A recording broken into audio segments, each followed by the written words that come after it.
ભાઈ જો આપણે આલુ પરોઠા આવી ગયો છે. હવે ટેસ્ટ કરીશું ને એટલે ખબર પડશે.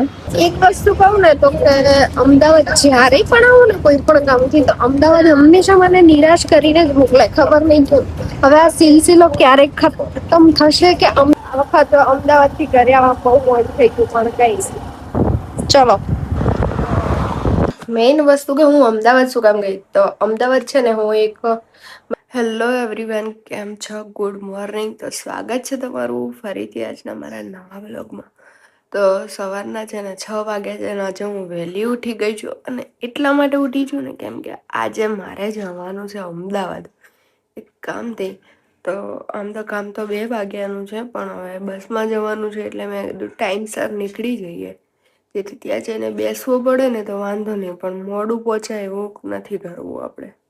તો જો અમે દાંતન લઈ લીધું છે, દાંતન કરી લઈએ, નાહી ધોઈ ને પછી 8 વાગ્યા સુધીમાં આપણે નીકળી જઈએ. કારણ કે હવે બસનું નક્કી નહીં કે આપણને આમ તો અમદાવાદ જવાની બસ આપણને મળી જ જતી હોય છે, પણ ક્યારેક ક્યારેક કેવું અમારે ગામડેથી જવાનું તો કદાચ બસ જલ્દી ના મળે. હું નાહીને મસ્ત તૈયાર થઈ ગઈ છું. જો આ છે મારો આજનો આઉટફિટ અને દીવાબત્તી પણ કરી લીધી છે. જો તો હવે થોડી વારમાં એકવાર પહેલા બેગ પેક કરી લઈએ ને પછી નીકળીએ. હજુ તો ચા પીવાની એ બાકી છે, તો મમ્મી ને એ લોકો આવે પછી ચા પીએ ને પછી નીકળીશ.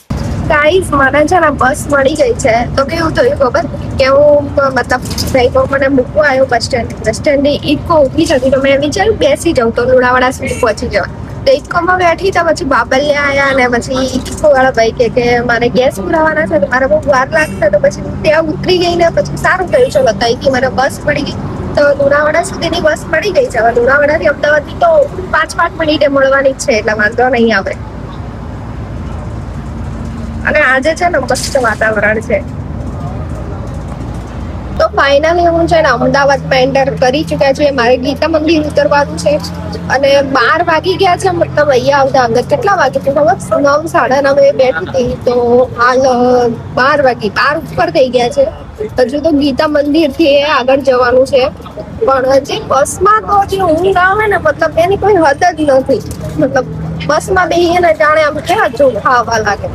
અને એમાં મને હાલ જ હમણાં જ હાલ જ 1-2 સોલિંગ ચાલુ ઉતરે ને ત્યારે મને અહીંયા વિન્ડો સીટ મળી. બાકી જે બાજુવાળી સીટમાં તો બેસીને એટલો કંટાળો આવે ને, આજુબાજુ ચોખ્ખું હોય શું વિન્ડો સીટ હોય તો કઈ મજા આવે આજુબાજુ જોવાની.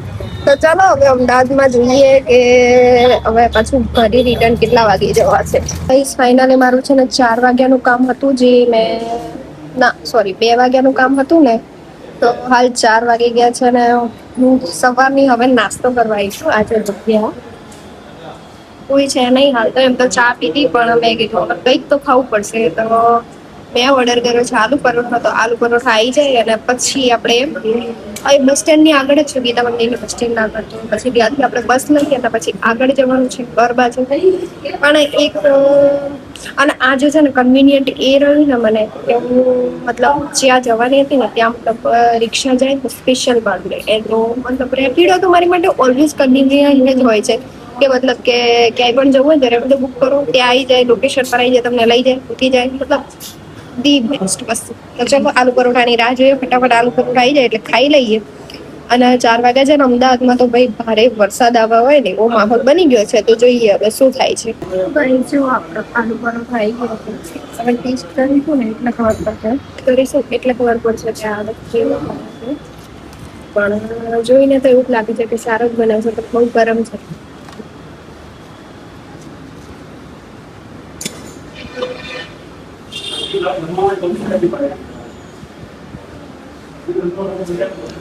કેમ છે? સારો છે. મને અમદાવાદ થી બસ મળી ગઈ છે. મતલબ ક્યારની મળી ગઈ, હાલ 7 વાગવા આવ્યા છે અને હજી તો હવે ફાગવેલા જ પહોંચ્યા છીએ. લુણાવાડા પહોંચવામાં હજી મને લાગે છે ને ત્યાં સુધી મોડું થઈ જશે અને અંધારું થવા લાગ્યું. તમે જોઈએ કે આપણે લુણાવાડા ક્યારે પહોંચીએ અને લુણાવાડાથી ઘરે ક્યારે પહોંચીશું. અને એક વસ્તુ કહું ને તો કે અમદાવાદ જ્યારે પણ આવું ને કોઈ પણ ગામથી તો અમદાવાદ હંમેશા મને નિરાશ કરીને જ મોકલે. ખબર નહીં કેમ. હવે આ સિલસિલો ક્યારેક ખતમ થશે કે અમદાવાદ મને સાચેમાં એક દિવસ ખુશ કરીને મોકલશે કે ચાલ જા જી લે આપની જિંદગી એવી રીતથી. કઈ નહીં, લેટ્સો. જીવનમાં અમે હાર માનવાની તો આવતી જ નથી, કારણ કે જ્યાં સુધી એક્સપાયરી ડેટ ના આવે ને ત્યાં સુધી તો બસ આપણે કામ કરે જ જવાનું છે. તો ચલો, એક ના એક દિવસ તો આપણો દિવસ આવશે જ તે. પણ કેવું થાય ખબર, આની પહેલા પણ હું ઘણી વાર અમદાવાદ આવી, પણ દર વખત અમદાવાદ મને નિરાશ કરીને જ મોકલે પાછી. તો હવે જોઈએ કે શું થાય છે. ત્યાં સુધી સ્ટે ટ્યુન. અને હા, ત્યાં સુધી છે ને ચેનલને સબસ્ક્રાઇબ ના કરી હોય તો સબસ્ક્રાઇબ કરી દેજો, અને ફ્રેન્ડ્સ અને ફેમિલી સાથે શેર કરી દેજો.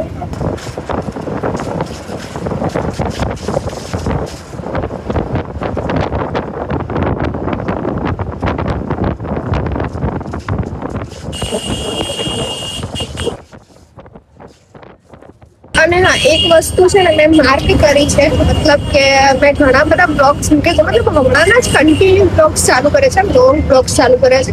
તો એમાં કેવું થાય છે ને કે મતલબ ચલો ઠીકઠાક વ્યૂ આવે છે, અને અમે હું ઈચ્છું છું એવું જ ને કે એ જ લોકો મારી સાથે જોડાઈને જેમને મારા બ્લોગ્સ ગમે છે અને મારા બ્લોગ્સ આપણે ડેલી જોવા છે, તો એનો તો કોઈ ઇશ્યુ નથી. પણ મતલબ હવે તમે જોવો છો તો ક્યારેક તમારે મને કંઈક કહેવું છે કે કંઈક કોમેન્ટ કરવી છે, તમે કોમેન્ટ કરવાનું રાખજો.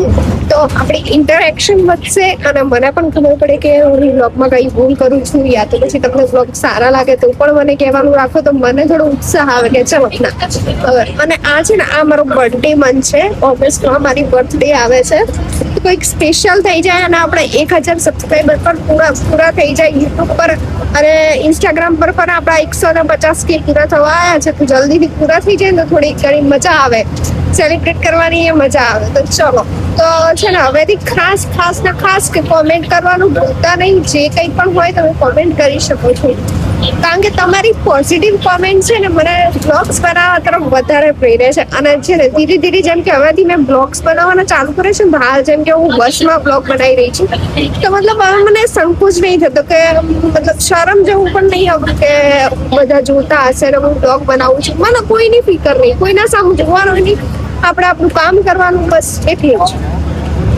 તો ચલો, હવે હું આગળ વધું છું, જો હું તમને બહારનું વાતાવરણ પણ બતાવું કે કેવું છે બહારનું વાતાવરણ.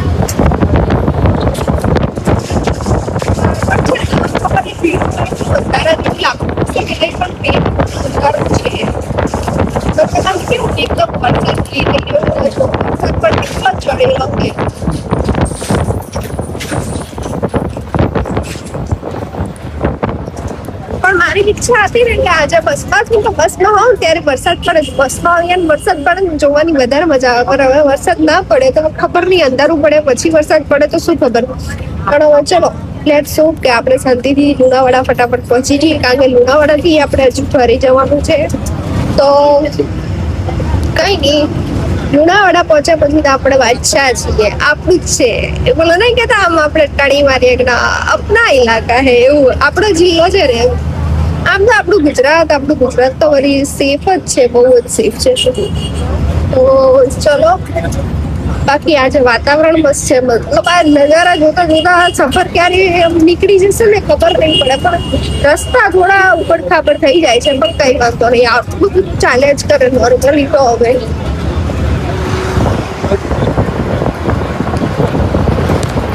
વિચારતી હતી બસ કે ઉભી રહે તો પાણીની બોટલ પણ લઈ લીધી, અને રોકર પણ.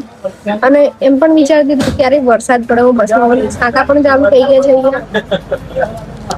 મને હવે હું પડી તો જઈ ગઈ કેવા છાટા, વરસાદ તો ચાલુ જ થઈ ગયો છે. હવે જોઈએ કે ક્યાં સુધી આ પડે છે.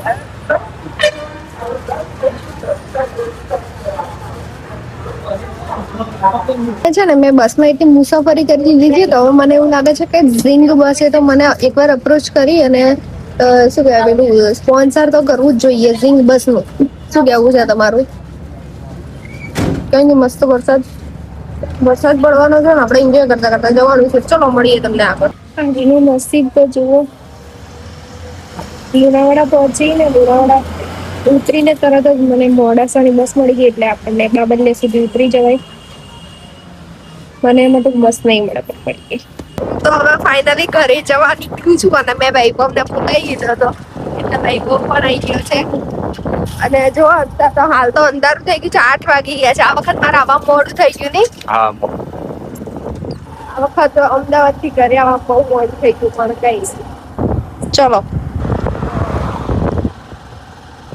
જઈએ હવે ઘરે. રસ્તો તો જોવા ખાલી બાઇક નું લાઈટ પડે ને એટલું જ દેખાય છે, આ તો કઈ દેખાતું જ નથી. ચલો હવે હું તમને ઘરે જઈને. તો ગાઈઝ ફાઇનલી ઘરે આવી ફ્રેશ થઈને ચા પીધી ત્યારે સારું લાગ્યું ને જમી પણ લીધું છે હાલ તો.